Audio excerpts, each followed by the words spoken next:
They thought he was not important enough to have a real name. They thought that a former slave could not do much to change the world. They were wrong.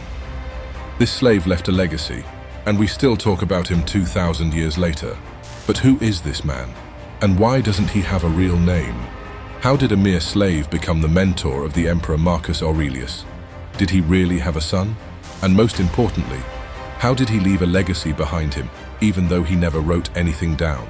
Let's rewind a bit. In the year 55 AD, Epictetus was literally born into slavery as the son of a slave woman. He never met his real family. His name in Greek means quite literally the acquired one, the one who is bought. What's his real name we will never know. Despite all that, Epictetus didn't care. He just wanted to become undefeatable by life's blows, both mentally and physically. As a young boy, he was bought by Epictetus, the man who was Nero's secretary. For those who don't know, Nero is the emperor who forced another Stoic, Seneca, to commit suicide. Epictetus was growing angry by Epictetus's behavior. The guy was unshakable. One day, envious of Epictetus's mental strength, his cruel master started twisting his leg to break his spirit. Epictetus warned him, saying, "You will break my leg, and I won't be able to help around the house." Snap. Epictetus's leg broke. Did he cry? No. Did he become angry? Neither. "I told you so," Epictetus calmly said to his master. A legend was being born. All his life, Epictetus was walking with a limp. Despite that, he never blamed anyone, only himself. "It's not what happens to you, but how you react to it that matters," he said. A slave managed to endure the pain of a broken leg, and we cry because she didn't respond within an hour, or because the food was not hot enough. Man up, Epictetus used to tell himself to endure difficult times. Apart from bravery, one of the character traits that made him so likable was his humor. There is a hilarious story about a man visiting the house of Epictetus's master, Epictetus. The guy was down to his last 1.5 million sesterces, more than $3 million today, and was hoping to get some help from Epictetus's rich pocket. "How could you possibly endure it for so long?" the owner of Epictetus asked the greedy man. Epictetus could not believe what he was hearing. He thought they were joking. He thought that they couldn't be so stupid.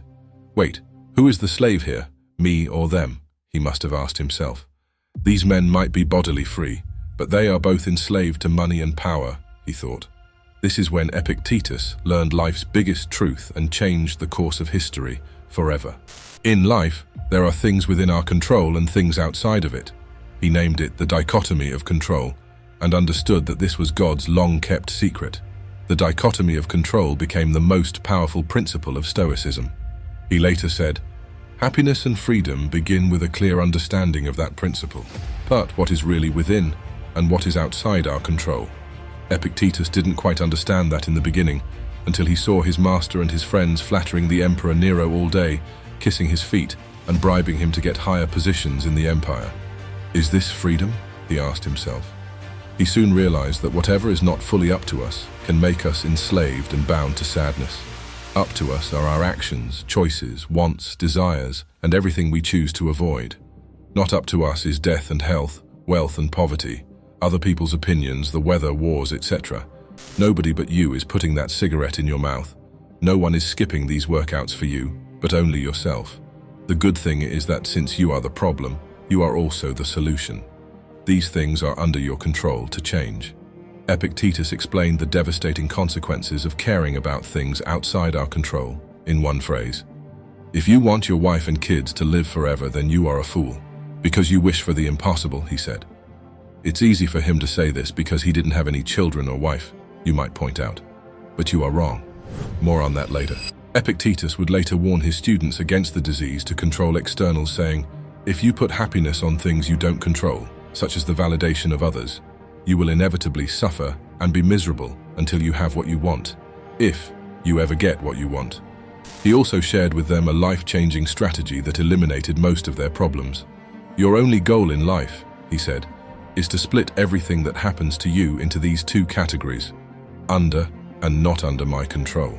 And when something outside your control happens, you have to forget about it immediately, exactly because there's nothing you can do about it." We can't cover all of Epictetus's work in just one video, so we created a short guide with his best 49 quotes of all time. You can find it in the description for free. Epictetus also wanted to be free and become a philosopher. This was under his control, so he freed himself through education. But how did his writings reach Marcus Aurelius's hands, especially if he didn't write anything down? Epictetus left Rome as a new man and went to Nicopolis, the city of win, as it literally means in Greek. Was this just a coincidence of what was about to come? Who knows? But he was now alone and had nothing in his possession. Did he hold on to anger for his former master? Was he angry at the world for treating him this way? He would have all the right to do so, but he didn't. This guy knew there was not enough time to waste blaming his circumstances. He had to act now and seize every moment. "You are an actor in a play," he said. "Your role is to play the character assigned to you as well as possible. But the selection belongs to another." Epictetus quickly became famous, and people all over the Roman Empire attended his classes. One of them was the Emperor Hadrian, who later adopted a young boy and gave him a copy of Epictetus's discourses. The name of this young boy was Marcus Aurelius, and would one day apply Epictetus's teachings and show everyone how a Stoic can lead. The students of Epictetus were mostly males. In his lectures, we are told there was obedience, but also a lot of humor between Epictetus and his students. He never missed an opportunity to tease them when his students expressed an interest in a young girl. "How can you call yourselves free when you are slaves, even of a little girl?" he told them when they were mesmerized by a beautiful woman. Epictetus was constantly warning them against the danger of first impressions and how they can allure you into a trap. "Be careful. Do not get carried away by your impression of her," he used to say. "Wait for me a little impression. Let me put you to the test and see what you really are," is a famous quote of his that still survives. "You don't know her character," he told them. "You don't know her values. You cannot possibly know whether she will cause you pain or not, just by looking at her external appearance. The only thing you know is that she's pretty. That's it." But what did Epictetus say about sex? You'd expect a man at his age and during that period to be close-minded and all that, but his opinion is quite fascinating for a Stoic. Try to resist sex and bodily pleasures as much as possible before marriage, but if you must indulge in it, do so with moderation and never do anything that is not socially acceptable. Most people don't know it, but Epictetus actually adopted a young boy that he would otherwise die and raised it with the help of another woman. This was the perfect opportunity for Epictetus to put into practice what he had been teaching all this time. He knew that both the woman and the boy were just gifts from nature that would one day be gone. They weren't his possessions. His only possession was a quite expensive silver lamp. Epictetus never felt fear and always kept his door at home unlocked. One night, a thief broke in and stole his lamp. Epictetus started chasing him, but suddenly stopped. "You fool," he said, blaming himself. "Don't you know that you can lose only what you have?" Epictetus remembered the rich men in the Roman Empire who, despite getting more money, were also becoming more anxious and wretched. This was weird to him. Money should take the stress away from you, not the other way around, the Stoics believed. So, if money isn't giving you more freedom, what good is it? Epictetus thought. The next day he bought a cheaper lamp. This way, even if the lamp broke, he wouldn't care, because he now only had what he could afford to lose. There was something, however, no one could take away from Epictetus: his virtuous character and values. Epictetus was trying to motivate his students to act with courage, self-control, treat everyone fairly, and be wise enough to make better decisions. But he soon realized that they procrastinated way too often and were choosing soft pleasures like drinking and gossiping. "Enough is enough," he told them one day. "How long are you going to wait till you demand the best of yourself? I don't care that you read and that you attend these lectures," he told them. "Show me what you read and what you have learned. Show me your principles in action, not in theory." A Stoic doesn't talk about it. A Stoic is about it.